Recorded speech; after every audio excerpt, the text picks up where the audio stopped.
Rangers of Apprentice, The Ruins of Gorlan. This is chapter 11. Sir Rodney leaned on the timber fence surrounding the practice area as he watched the new battle school cadets going through their weapons drill. He rubbed his chin thoughtfully, his eyes scanning the 20 new recruits, but always returning to one in particular. A broad-shouldered, tall boy from the ward, whom Rodney had selected at the choosing. He thought for a moment, searching for a boy's name. Horace. That was it. The drill was a standard format, each boy wearing a chain mail shirt and helmet, and carrying a shield, stood before a padded hardwood post, the height of a man.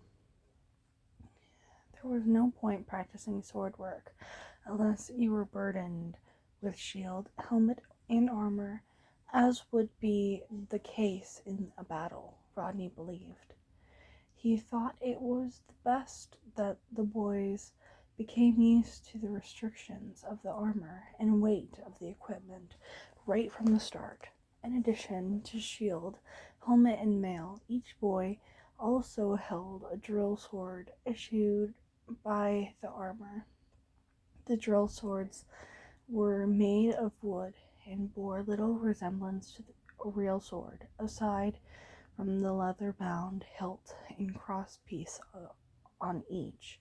In fact, they were long batons made of seasoned, hardened hickory, but they weighed much the same as a slender steel blade, and the hilts were weighted and approximate the heft and balance of the real sword. Eventually, the recruits would progress to drilling with actual swords, albeit with blunted edges and points, but that was still some months away, by which time the less suitable recruits would have been weeded out. It was quite normal for at least a third of the battle school applicants to drop out of the harsh training in the first 3 months. Sometimes it was the boy's choice. For others, it was at the discretion of his instructors, or in extreme cases, Sir Rodney himself. Battle school was harsh and standards were strict. The practice yard rang with the thudding of wood against the thick, sun-hardened leather padding on the practice posts. At the head of the yard, Drillmaster Sir Carroll called the standard strokes that were being practiced. 5 third-year cadets, under the direction of Sir Morton, an assistant drill instructor, moved among the boys, attending to the detail of the basic sword strokes, correcting a wrong movement here, changing the angle of a stroke there, making sure another boy's shield wasn't dropping too far as he struck. It was boring, repetitive work under the hot afternoon sun, but it was necessary. There were the basic moves by which these boys might well live or die at some later date, and it was vital that they should be so totally ingrained as to be instinctive. It was that thought that had Rodney watching Horace now. As Carol called the basic cadence, Rodney had noticed that Horace was adding an occasional stroke to the sequence, and yet managing to do so without falling behind in his timing. Carol had just begun another sequence, and Sir Rodney leaned forward attentively, his eyes fixed on Horace. Thrust, side cut, backhand side, overhand, called the drill master. Overhand, backhand. And there it was, as Carol called for the overhead backhand cut. Horace delivered it, but then almost instantly switched to a backhand side cut as well, allowing the first cut to bounce off the post to prepare him instantly for the second. The stroke was delivered with such stunning speed and force that the result would have been devastating. His opponent's shield, raised to block the overhead cut, could never have responded quickly enough to protect uncovered ribs from the rapid side cut that followed. Rodney had become aware over the past few minutes that the trainee was adding these extra strokes to the routine. He had seen it first from the corner of his eye, noticing a slight variation in the strict pattern of the drill, a quicker flicker of extra movement that had therein gone almost too quickly to be noticed. "Rest," called Colonel now, and Rodney noted that. While most of the others let their weapons drop and stood flat-footed, Horace maintained his ready position, the sword tip slightly above waist height, moving on his toes in the break so as not to lose his own natural rhythm.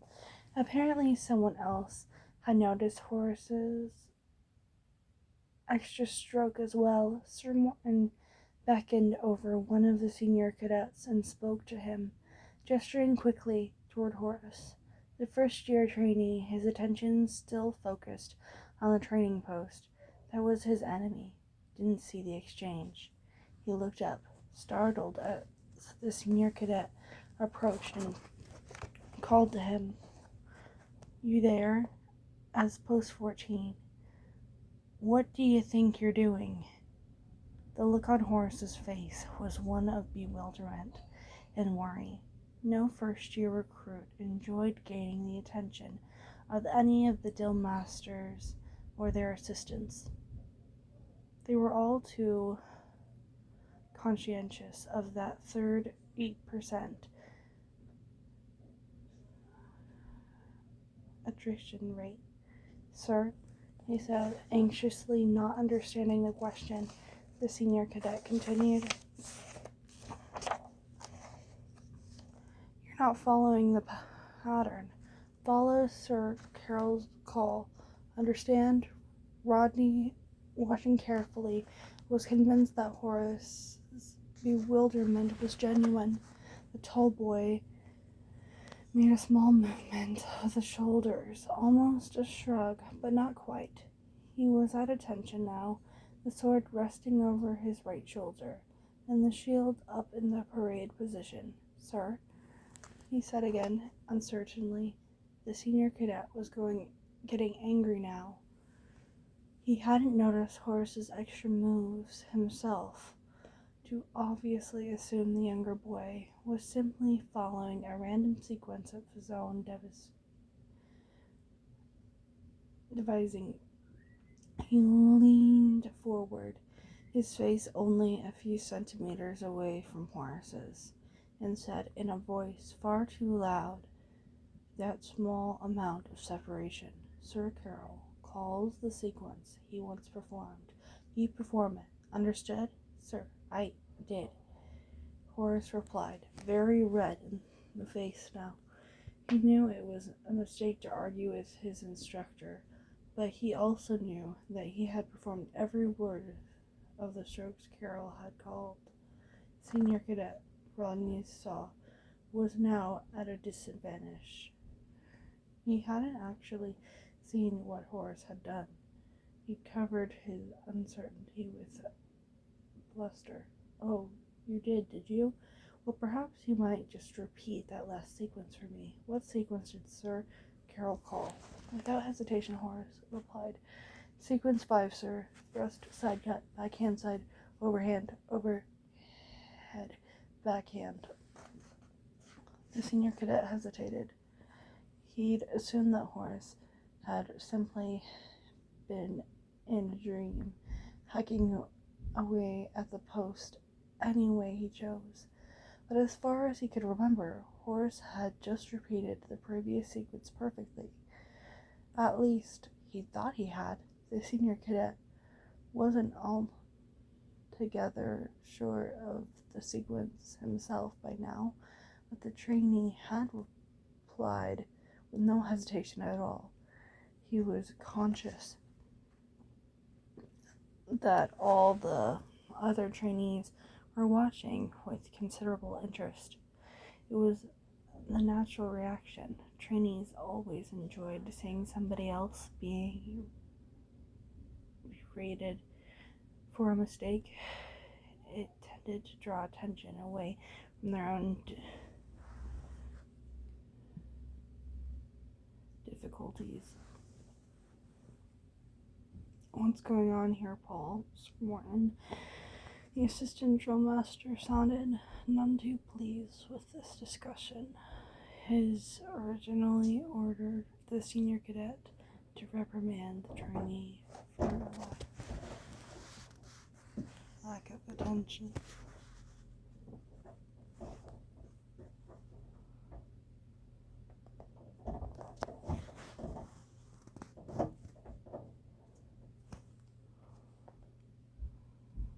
Sir, the trainee says he performed the sequence, he replied.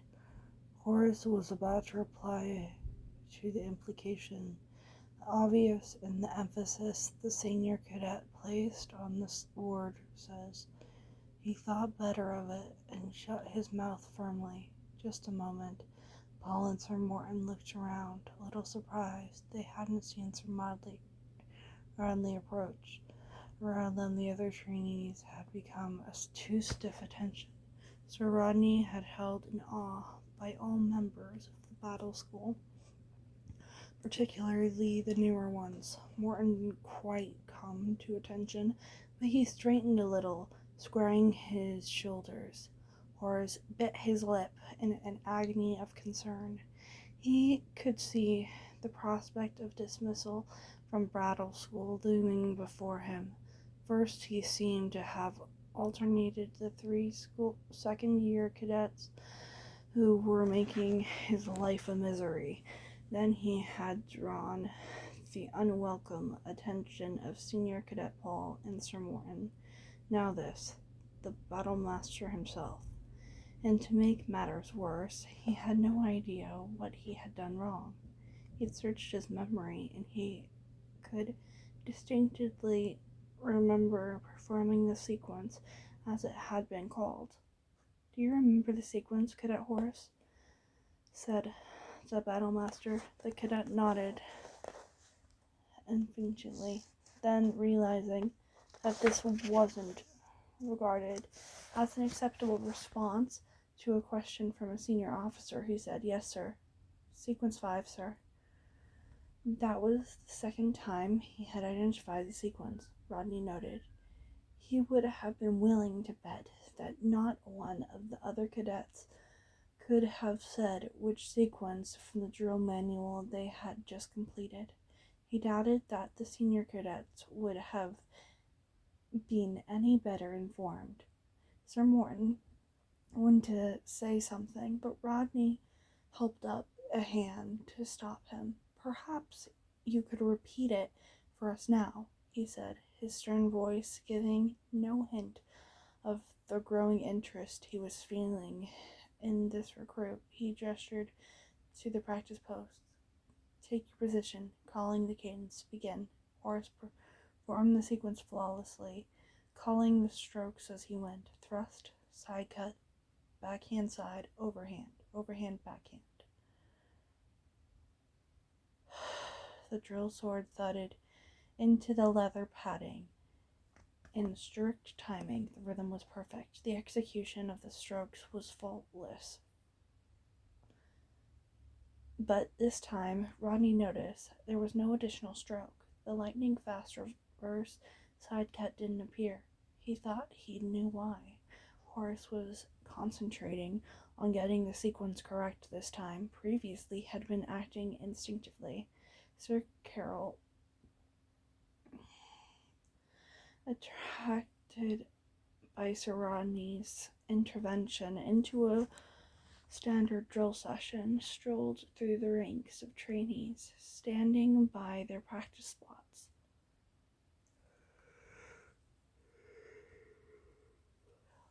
His eyebrow arched a question at Sir Rodney. As a senior knight, he was entitled to such informality. The battle master held up his hand again. He didn't want anything to break Horace's attention right now, but he had glad Carol was here to witness what he was sure was about to happen. Again, he said, in the same stern voice. Once again, Horace went through the sequence. As he finished, Rodney's voice cracked like a whip again. Then Horace performed the fifth sequence. This time, as he finished, Rodney snapped sequence 3. Thrust, thrust, backstep, cross parry, shield block, side cut. Horace called as he performed the moves. Now Rodney could see that the boy was moving lightly on his toes, the sword a flicking tongue that danced out in and across, and without realizing it, Horace was calling the cadence for the moves nearly half as quickly again as the drum master had been. Carol caught Rodney's eye. He nodded appreciatively, but Rodney wasn't finished yet. Before Horace had time to think, he called the fifth sequence again, and the boy responded. Thrust, side cut, backhand side, overhead, backhand side, snapped Sir Rodney instinctively, and in response, almost of its own will, Horace's sword flickered in that extra deadly move. Sir Rodney heard the small sounds of surprise from Morton and Carol. They'd realized the significance of what they had seen. A senior cadet, Paul, perhaps understandably, wasn't quite so fast to grasp it. As far as he was concerned, the trainee had responded to an extra order from the battle master. He'd done it well, admittedly, and he certainly seemed to know which end of the sword was which. But that was all the cadet really had seen. Rest, Sir Rodney ordered, and Horace allowed the sword point to drop to the dust, hand on the pommel, standing feet apart with the sword hilt centered against his belt buckle in the parade rest position. Now, Horace, said the battle master quietly, do you remember adding that backhand side cut to the sequence the first time? Horace frowned. The understanding dawned in his eyes. He wasn't sure, but now that the battle master had prompted his memory, he thought he might have. Yes, sir, I think so. I'm sorry, sir. I didn't mean to. I just sort of happened. Rodney glanced quickly at his drill masters. He could see they understood the significance of what had happened here. He nodded at them, passing a silent message that he wanted nothing made of this yet. Well, no harm done, but pay attention to the rest of the period, and just perform the stroke Sir Carol calls for, all right? Horace came to attention. Yes, sir. He snapped his eyes toward the drill master. Sorry, sir, he added, and Carol dismissed the matter with a wave of his hand. Pay closer attention in future. Carol nodded to Sir Rodney, sensing the battle master wanted to be on his way.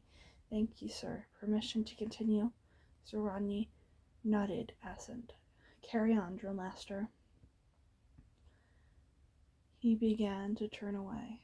Then, as if he'd remembered something else, he returned back and added casually, oh, by the way, could I see you in my quarters after classes are dismissed this evening? Of course, sir, said Carol, equally casually, knowing that Sir Rodney wanted to discuss this phenomenon, but didn't want Horace to be aware of his interest. So Rodney strolled slowly back to the battle school headquarters. Behind him, he heard Carol's preparatory orders. Then the repetitive thud, thud, thud, thud, thud, thud of wood on leather padding began once more.